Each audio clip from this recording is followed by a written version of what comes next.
আসসালামু আলাইকুম। যারা দেখছেন এবং শুনছেন তাদের সকলকে জানাচ্ছি শুভেচ্ছা এবং অভিনন্দন।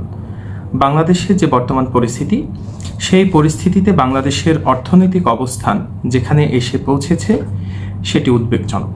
বাংলাদেশের অর্থনীতি আজ চরমভাবে ঝুঁকিপূর্ণ এবং বিদেশি বিনিয়োগ প্রায় বন্ধের পথে বললেই ভুল হবে না।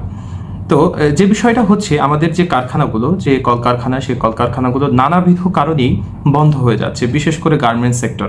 এবং আমাদের একটি বড় যে বায়ার, সেটা হচ্ছে আমাদের পশ্চিমা বিশ্ব, ইউএসএ, ইইউ, বিশেষ করে ইউরোপীয় ইউনিয়ন এবং ইউএসএ, যাদের কাছে আমাদের এই গার্মেন্টস প্রোডাক্টগুলো বেশি রপ্তানি হয়, তাদের আমাদের প্রতি যে অনাস্থা তৈরি হচ্ছে, সেই অনাস্থার জায়গা থেকে কিন্তু আন্তর্জাতিক যে বিনিয়োগ সেটি বাংলাদেশে কমে যাচ্ছে।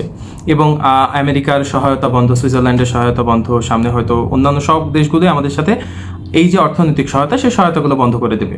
তো এই অসহযোগিতার জায়গা থেকে বাংলাদেশের অর্থনীতি কিন্তু একটি চরম ভয়ঙ্কর পরিস্থিতিতে উপনীত হবে। তবে বাংলাদেশের যে রাজনৈতিক পরিস্থিতি এখন, আওয়ামী লীগ ঘোষণা দিয়েছে যে ফেব্রুয়ারি মাস ব্যাপী তারা মাঠে থাকবে, এবং এই ঘোষণাকে খুব একটা বেশি যে তিরস্কার প্রধান বিরোধী দল বা প্রধান রাজনৈতিক, আওয়ামী লীগের প্রধান বিরোধী রাজনৈতিক দল বিএনপি, তারা যে খুব একটা বেশি বিরুদ্ধাচরণ করেছে, বিষয়টি তা নয়। আমি কোনো নির্ভরযোগ্য জায়গা থেকে এমন শুনতে পাইনি যে আওয়ামী লীগের যে আন্দোলন, সেই আন্দোলনের তারা বিরুদ্ধাচরণ করছে। এবং এই যে মানে ইন্টারিম গভর্নমেন্ট, সেই ইন্টারিম গভর্নমেন্টের যে ইচ্ছা, সেই ইচ্ছা শক্তির বিরুদ্ধেই বিএনপি কিছুটা কাজ করছে বলে আমার কাছে ইদানিং মনে হয়েছে।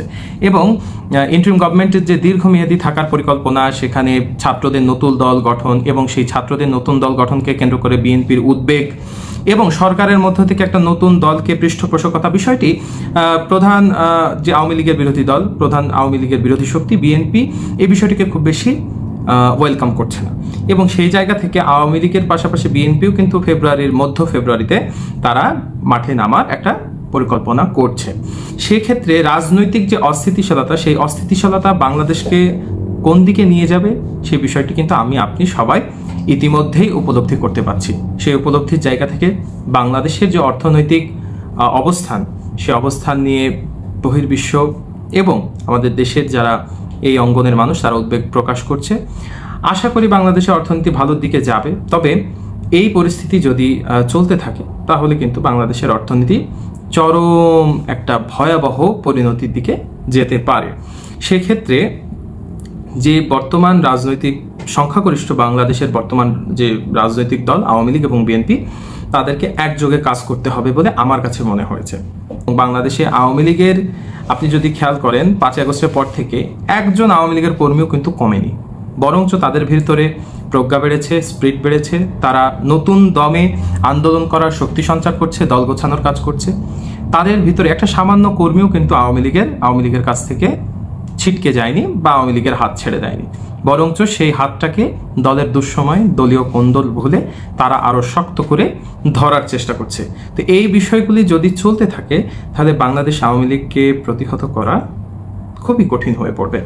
এবং বিএনপি যে কাজটা করছে, বিএনপির রাজনৈতিক পরিমণ্ডলে, ভোটের রাজনীতিতে যে অনুপস্থিতি দীর্ঘদিনের, সেই অনুপস্থিতিকে যদি তারা ওভারলুক করে সামনের দিকে গোছাতে পারে, সেটা তো আমাদের একটা ভালো একটা মেসেজ যাবেই আমাদের জন্য।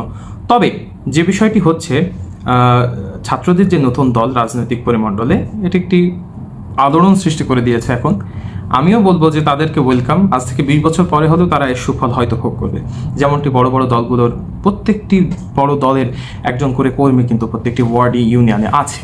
তো সেই জায়গায় যেতে হয়তো তারা এক ধাপ এগিয়ে গেল, ভালো, তাদেরকেও ওয়েলকাম। বাংলাদেশে তাদেরও রাজনীতি করার সুযোগ আছে। তবে এই মুহূর্তে যদি নির্বাচন হয়, তাহলে খুব উদ্বেগ নিয়েই বলছি যে তাদের অবস্থান যে কোথায় হবে, সেই বিষয়টা কিন্তু তারা হাড়ে হাড়ে উপলব্ধি করতে পারছে। যার কারণেই হয়তো এই নির্বাচন বিলম্ব করা এবং এই রাজনৈতিক শক্তিগুলো আওয়ামী লীগকে নির্বাচনে আসতে দেওয়া যাবে না, হ্যান ত্যান, এই সব কথাবার্তাগুলো কিন্তু আওয়ামী লীগের রাজনীতির ক্ষেত্রে তাদের মুখ থেকে আমরা শুনতে পাচ্ছি। তো বিষয়গুলো কিন্তু অবশ্যই তাদের ভিতরে কোনো না কোনো ভীতির সঞ্চার হয়েছে, সে কারণেই তাদের মুখ থেকে এই কথাগুলো বেরোচ্ছে, কমেন্টগুলো বেরোচ্ছে। আপনাদের সকলকে শুভেচ্ছা জানাচ্ছি এবং স্বাগত জানাচ্ছি আমার বক্তব্য শোনার জন্য এতক্ষণ ধরে। আপনাদের সকলের সুস্বাস্থ্য কামনা করে আজকের মতো এখানে শেষ করছি। জয় বাংলা, জয় বঙ্গবন্ধু।